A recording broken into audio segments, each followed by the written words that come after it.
Galaxy S8 series is the technically most advanced and most attractive smartphone that you can find today. S8 and S8 Plus come in 5.8 and 6.2 inch diagonal, and they're incredibly small and lightweight and thin. Smartphones with displays of that size just a few years ago were humongous.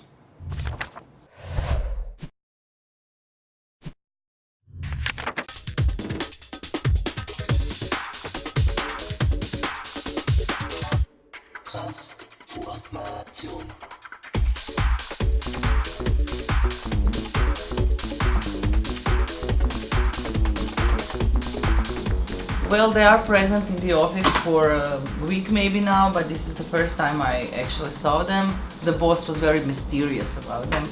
I was present at the launch event of Galaxy S8 a few weeks ago. I was quite impressed then when I first saw the cell phones by its design. These smartphones are quite thin, as you can see. They really feel like firm, the design is awesome. Interface is of course the newest Android, and you can see it has a Bixby. User interface, cameras, display, the best display ever on any smartphone. Personally, I like the bigger one better because I myself have bigger hands and I can still reach in all four corners of S8 Plus. I would definitely buy the smaller one. It's awesome because I don't know if this one is maybe too big, but this one is totally like cute. So all around a great package and a great phone by Samsung. The smaller Galaxy S8 looks kind of like Galaxy S5 Mini, the older model. It's so small, it's incredible. This one is bigger, but still it's not that big. I have a bit bigger hand. So I was able to use this device just with one hand, and if you have a bit smaller hand, this one will be just good enough. Some would compare it to the remote control, which is not something that I'd fancy, but the thing is that now they're thinned out on the edges and they're quite longer, which helps you use them with just one hand. This one has 6.2 or 6.3 inches and I can use it with my thumb. I can reach all the icons on all of the screen. The glass is on the front and the glass is on the back, and it's incredibly firm. If you think these devices are gonna break because they look beautiful and you don't want them to break and you think you'll need some case, Samsung does offer a bunch of cases, but you don't need a case. You can check the Jerry Rig on YouTube. He does a lot of things with these phones that I wouldn't do. So they're very firm, they're very solid, they feel very solid in hands. And I like that both devices are actually the same. You get the same technical specifications, the same camera. The only difference is the size of the display, the size of the device, but it's all in all a display, and the size of the battery. So if you have a smaller hand, this is the one for you.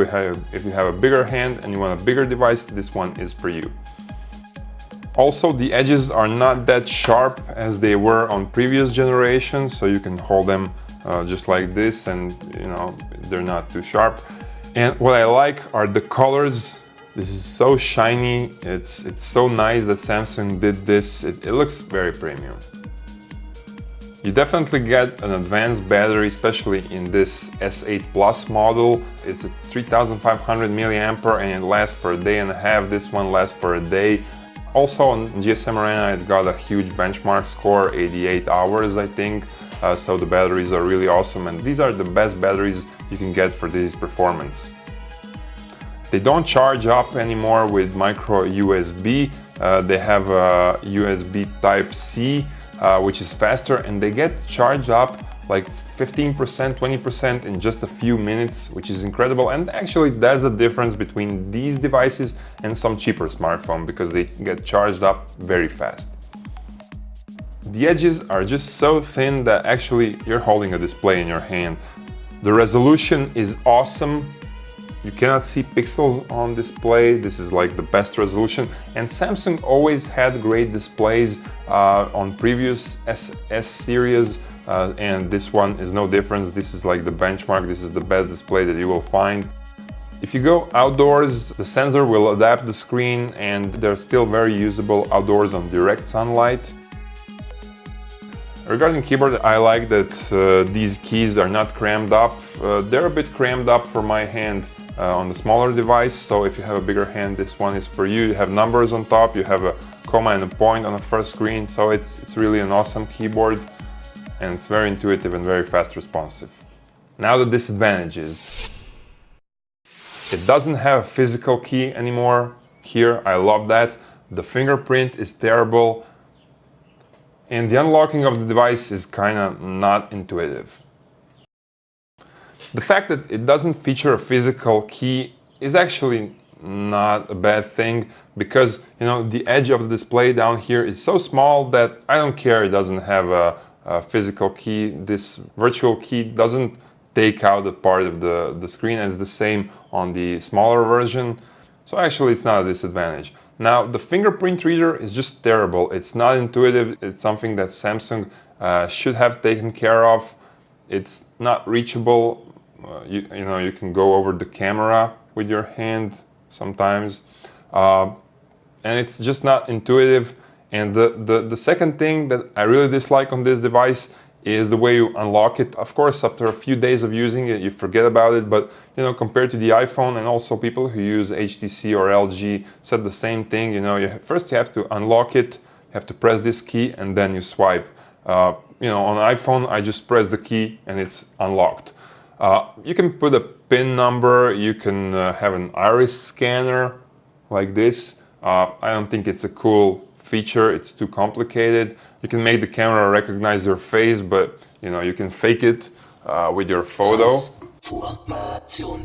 So these are all the disadvantages. Not terrible. The latest Android Nougat 7 version is offered here. As always, it comes with Samsung TouchWiz interface upgrade, which now has a slightly cleaner design than before. Technically, this is the fastest chipset right now, so it's no surprise that all the apps on the new Galaxy S series will open faster than on other Androids. All the apps are looking great on a bigger and elongated display, and you can install an unlimited number of apps on 64 GB of internal memory.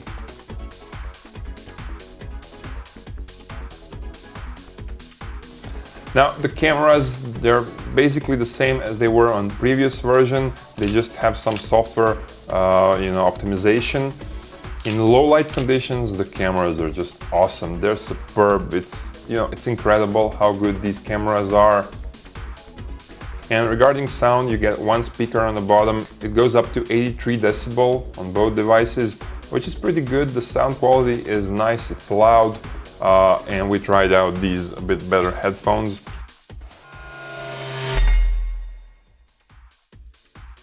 Compared to the iPhone 7 and iPhone 7 Plus, the only real competition comes from the Galaxy series.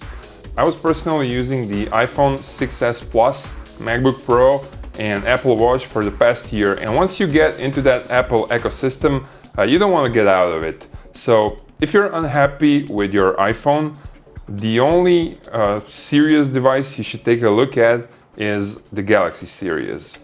Personally, I like Galaxy S8 Plus because it fits very well in my bigger hand. I can use this big display with just one hand.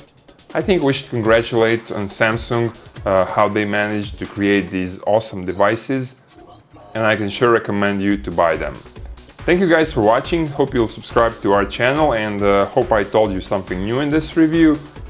Also, be sure to check our other videos, how fast these devices are, the camera review, and what's the sound quality like. Bye!